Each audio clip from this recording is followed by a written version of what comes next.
Atenção! Começa agora uma teleaula de Física do Ensino Médio. Você vai assistir a teleaula de número 34. Bons estudos!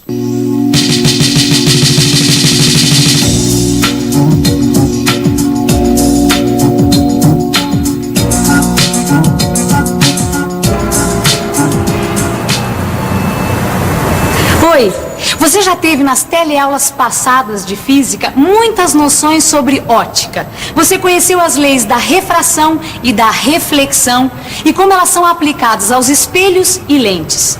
No caso das lentes, você aprendeu que algumas são convergentes e outras são divergentes. Bom, hoje chegou o dia de você colocar esses conhecimentos em prática. Em outras palavras, nós vamos ver como funcionam alguns instrumentos que são muito importantes para o nosso dia a dia e que utilizam lentes para aperfeiçoar a capacidade da nossa visão.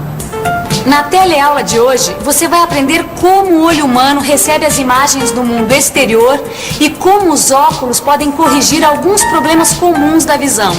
Vai conhecer também como funcionam instrumentos como lunetas, telescópios, microscópios, projetores e lupas. E agora, muita atenção, porque a nossa teleaula está apenas começando.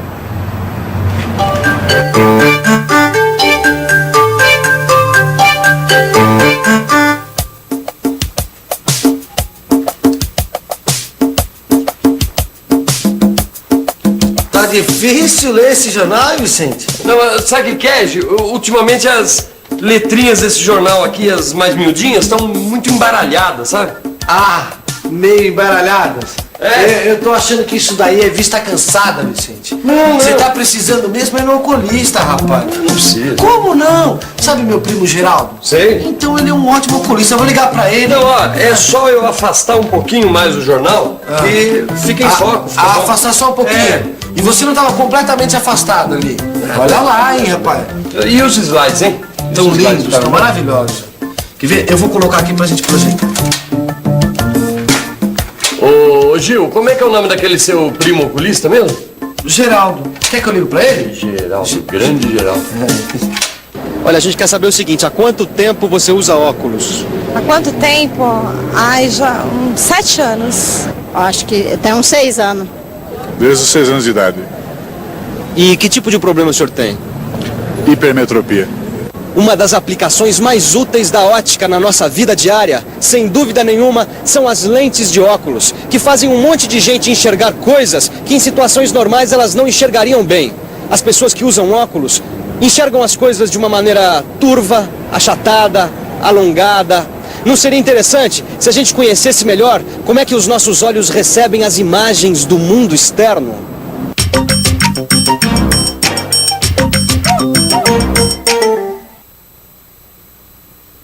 O olho humano pode ser comparado a um globo que tem, na sua frente, uma lente convergente. Esta lente tem o nome de cristalino e a sua função é formar lá no fundo do olho, na região que recebe o nome de retina, a imagem dos objetos que nós estamos vendo. É importante notar também que as imagens no cristalino formam-se de modo invertido, isto é, de cabeça para baixo. Mas as lentes mudam o olho das pessoas? Não, Rosinha, não é isso que acontece na verdade. É que para determinadas pessoas, a imagem não se forma exatamente sobre a retina como é certo. Ela se forma antes ou depois da retina. É como se o olho dessas pessoas fosse achatado ou alongado, é isso? Isso, o que o óculos faz é corrigir esse defeito. Mas o importante é saber que existem 2 problemas principais que prejudicam a visão perfeita de um objeto. É a miopia e a hipermetropia. Por exemplo, no caso de uma pessoa que tem miopia, a imagem se forma antes ou depois da retina? Olha só, Rosinha. No caso da miopia, a imagem é formada antes da retina. A lente é muito convergente e por isso a imagem se forma antes de atingir o fundo do olho. Para corrigir este defeito, é necessário diminuir um pouco essa convergência com o auxílio de uma lente divergente. Esse tipo de lente faz com que raios luminosos entrem no olho de modo mais divergente e assim a imagem se forma no fundo do olho, ou seja, na retina. No caso de uma hipermétrope, é justamente o contrário. A imagem é formada depois da retina. Nesse caso, a lente é pouco convergente e a imagem se forma além do fundo do olho, o que resulta numa visão não nítida. Aí, será necessário uma lente convergente para corrigir essa tendência.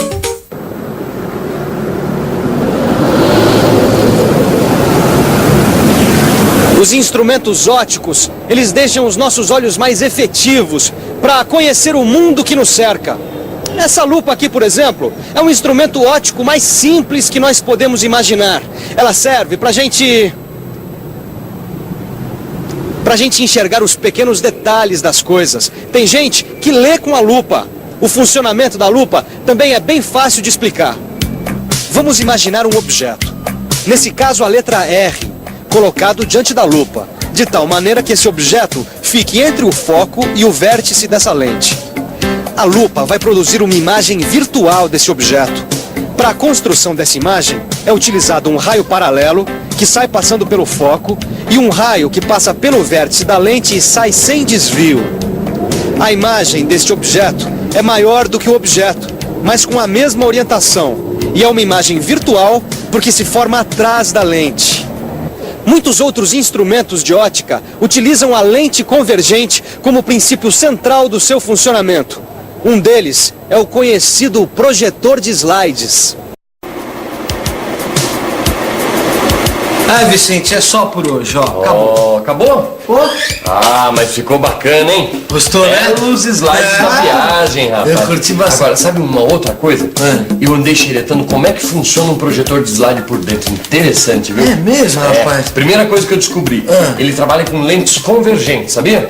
É mesmo, rapaz. E eu ouvi dizer que utilizam duas lentes, não é Duas isso? lentes, exatamente. Aqui dentro tem uma lâmpada que está no foco da primeira lente. Sei. Por isso que os raios saem dela, saem paralelos e vão atingir o slide. Entendeu? Ah, e depois saem do slide e vão encontrar outra lente, não é isso? Exatamente. Para essa segunda lente, o slide é um objeto real. Entendeu? Certo. Então ele vai projetar a imagem também real na tela, no caso aqui é a nossa distinta parede. Certo. Agora, e o problema do foco? O foco, sabe que tem o foco aqui, ó, tem uma cremalheira onde corre uma engrenagem que permite que essa lente aqui da frente se distancie ou se aproxime do slide. Dessa maneira a gente consegue que a imagem seja formada exatamente sobre a tela. É, mas olha, eu ainda estou em dúvida como a imagem se forma exatamente na tela. Sabe me explicar? Gil, aí eu vou ter que pensar um pouco. Vamos pensar um pouco. Para entender como a imagem do slide vai se formar sobre a tela, deixe eu imaginar dois raios luminosos saindo de um ponto P. Vou utilizar um raio que vai incidir paralelamente na lente e é refratado passando pelo foco desta lente. Por outro lado, um raio que incida passando pelo vértice da lente passa sem sofrer desvio. Esses dois raios vão se encontrar num ponto P' da tela. O que é importante notar é que tanto o ponto P como sua imagem P' são reais. E uma das principais características das imagens reais é que elas podem ser projetadas numa tela, por exemplo. Que engraçado, né, Vicente? A gente tem que colocar o slide de maneira invertida no projetor para que ele consiga projetar a imagem na posição correta, ou seja, exatamente na posição que a foto foi tirada. Exatamente, por causa do conjunto de lentes, né? Mas sabe o que eu estava pensando enquanto você estava falando? Esses instrumentos que a gente está vendo, quantos instrumentos desses usam lente, né? Esses aqui, por exemplo, projetor de slide, projetor de cinema, isso a gente já entendeu mais ou menos como é que eles funcionam. Claro. Mas e o microscópio? Você já imaginou como que funciona o microscópio? Microscópio, Vicente? Aí você me pegou, viu? Pois é, como é que será, hein?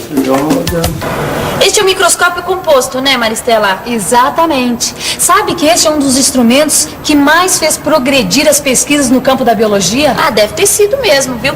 E ó, isso é bom pra gente ver como as ciências dependem uma das outras. Agora, ele é composto porque ele tem duas lentes, não é isso? Exatamente, duas lentes convergentes, ou mais precisamente, um conjunto de lentes que agem como se fossem duas lentes convergentes. E elas estão nas extremidades de um tubo metálico. Uma das lentes é a objetiva e a outra é a ocular. Ah, isso eu sei, quer ver? Ó, a objetiva é que fica mais perto da amostra que vai ser analisada. E a ocular é a lente pela qual o cientista vai observar e analisar essa amostra. E eu te falo outra coisa, a objetiva forma uma imagem aumentada da amostra. E essa imagem vai ser aumentada ainda mais pelo ocular. Olha só, Rosinha, aqui embaixo existe esse suporte que serve para colocar a lâmina onde está o material de estudo. Certo? Aqui mais embaixo existe um espelho que serve para iluminar o material que está sobre a lâmina. E dentro desse microscópio, como é que ocorre a formação da imagem? Bem, é um processo semelhante aos outros casos, onde os pontos luminosos do objeto em estudo emitem raios que atingem a objetiva. A objetiva forma uma imagem real de algo que esteja sendo pesquisado, uma célula, por exemplo. Em seguida, a segunda lente forma uma nova imagem da primeira imagem. E é esta imagem virtual final que o observador vê. Imagem que é muito maior do que a célula original que ele está observando.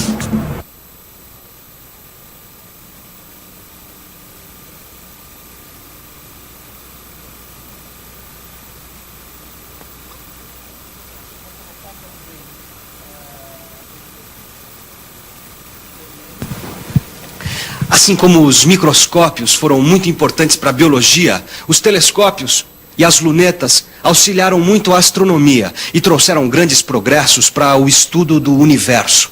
Bem, na verdade, uma luneta astronômica e um microscópio são muito semelhantes. Ambos possuem duas lentes convergentes.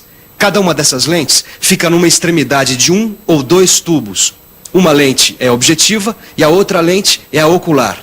A grande diferença entre esses dois instrumentos, como não poderia deixar de ser, está nas distâncias focais das objetivas. Neste tipo de luneta, a objetiva forma uma imagem real do astro que se está observando. Como esse astro está a uma distância muito grande, vai se formar praticamente no foco a imagem F1 da objetiva. A imagem vai ser real e invertida em relação ao objeto observado. Esse fato não tem grande importância quando a luneta é usada para observar os astros, a Lua ou algum outro planeta. Nesta figura, foi utilizada uma árvore para mostrar a inversão e para comparar essa luneta com uma outra. É a luneta terrestre, que exteriormente não tem muita diferença da luneta astronômica, mas ao contrário desta, não inverte o sentido dos objetos observados. A diferença principal das duas está na ocular. Enquanto as lunetas astronômicas usam lentes convergentes, as terrestres usam lentes divergentes. Os raios luminosos vindos dos objetos formam, por assim dizer, uma imagem real perto do foco da objetiva. Mas, na verdade, esta imagem não pode ser formada, pois antes disso, os raios vão encontrar a ocular. Entretanto, é justamente essa imagem que vai servir de objeto virtual para a ocular. A ocular forma, então, a imagem final, que vai ter a mesma orientação que o objeto que ela está observando.